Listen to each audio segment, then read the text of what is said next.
नमस्कार दोस्तों, devotional story channel में आपका स्वागत है। तो चलिए शुरू करते हैं आज की अद्भुत कथा। सूरज धीरे धीरे पूरब की पहाड़ियों के पीछे से झांक रहा था। सुबह की ठंडी हवा में पहाड़ों की चोटी पर बर्फ की चमक और निचले जंगलों में धुंध की हल्की चादर, सब कुछ रहस्यमय लग रहा था। रास्ते के किनारे एक पत्थर का पुराना स्तंभ खड़ा था, जिस पर कुछ अधूरी लकीरें और गहरे खुराचों की निशानियां थीं। ऐसा लग रहा था मानो समय ने उसे भूल जाने दिया हो। वहीं से 3 यात्री निकलते हैं। 3 अलग व्यक्तित्व, 3 अलग विश्वास, लेकिन साझा लक्ष्य। पहाड़ों के पार, उस प्राचीन संग्रहिणी तक पहुंचना जहां कहा जाता था कि आत्मा की परीक्षा होती है। पहला, अरविंद, धनी व्यापारी, चमकदार वस्त्र, सोने और चांदी की थैलियां उसके साथ। वह मानता था कि पैसा और धैर्य ही जीवन में सबसे बड़ा हथियार है। दूसरा, मुकुंद, योद्धा, कड़ा शरीर, लंबे तलवार और भाल के साथ। वह ताकत और साहस को सब कुछ मानता था। तीसरा, सहजानंद, साधारण और शांत स्वभाव वाला, कपड़े पुराने लेकिन चेहरे पर स्थिरता। वह प्रकृति और ईश्वर पर विश्वास करता था और जानता था कि असली शक्ति भीतर से आती है। तीनों ने पुराने जंगल मार्ग से यात्रा शुरू की। पहले दिन सब कुछ सामान्य रहा। अरविंद अपने धन की कहानियां सुनाता रहा। मुकुंद अपनी लड़ाइयों और वीरता के किस्से सुनाता रहा। सहजानंद बस मुस्कुराता और अपनी प्रार्थनाओं में ध्यान लगा रहता। तीसरे दिन अचानक मौसम बदल गया। पहाड़ों से एक अजीब सी धुंध उठी। पैर हिल रहे थे और रास्ता घने धुंध से ढक गया। सहजानंद ने कहा, आज हमें रुकना चाहिए।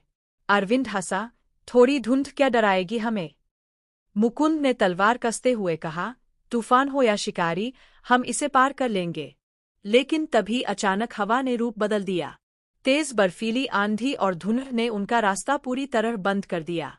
सहजानंद ने अपने ऊंट को जमीन पर झुकाया और मन ही मन प्रार्थना करने लगा।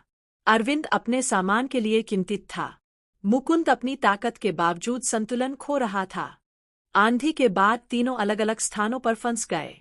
अरविंद ने सोचा कि पैसा सब कुछ हल कर देगा, लेकिन वह एक गहरी घाटी में फंस गया।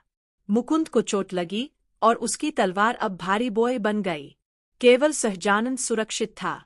उसने दोनों को ढूंढने और बचाने की कोशिश की, लेकिन यह आसान नहीं था। जब तीनों एक साथ पुनः मिले, उन्होंने पाया कि असली परीक्षा धैर्य, संयम और विश्वास की है, न कि धन और शक्ति की। आगे की यात्रा में वे प्राचीन संग्रहिणी पहुंचते हैं। संग्रहिणी में रहस्य यह था कि वहां प्रत्येक यात्री को अपनी आत्मा की परीक्षा से गुजरना होता। अरविंद को अपने लालच और अहंकार का सामना करना पड़ा। मुकुंद को अपनी क्रोध और अहंकार से पार पाना पड़ा।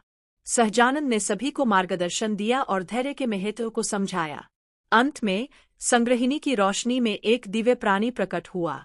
उसने कहा, जो अपने भीतर की कमजोरी को पहचान लेता है और दूसरों के लिए अपने स्वार्थ को त्याग देता है, वही असली विजेता है। अरविंद ने अपने धन का महत्व खो दिया, लेकिन आत्मज्ञान पाया। मुकुंद ने अपनी ताकत को सही दिशा में लगाना सीखा। सहजानंद ने दिखाया कि विश्वास और संयम से जीवन की कठिनाइयां पार की जा सकती है। तीनों पर्वतों से उतरते समय न केवल उनका बाहरी सफर समाप्त हुआ, बल्कि अंदर का बदलता हुआ संसार भी उजागर हुआ। अब उनका जीवन केवल जीत और हार का नहीं, बल्कि समझ और विवेक का प्रतीक बन गया। कहानी का अंत इस संदेश के साथ हुआ, धन और शक्ति क्षणिक है, लेकिन आत्मा की स्थिरता और सच्चाई स्थायी है। जीवन की असली परीक्षा हमेशा हमारे भीतर चल रही होती है।